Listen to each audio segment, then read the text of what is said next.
back in the bath. Well, how was I to know there was a party going on? There was suspicion and a splash. What you want to do first is make sure that you have a towel.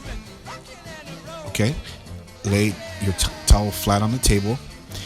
Make sure that you use an area that's clear of any electronics and any cords or outlets, and that it's well lit. Bing bang, I saw the whole gang. I'm using a lime here, so you can see that I have it all set up here.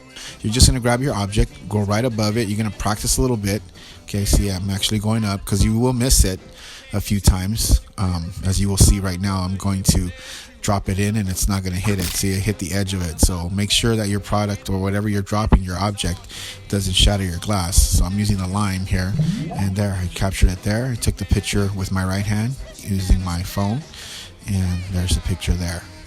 So make sure that you try this a few times to get some shots, and let's see what you come up with. Give me at least three good splashes.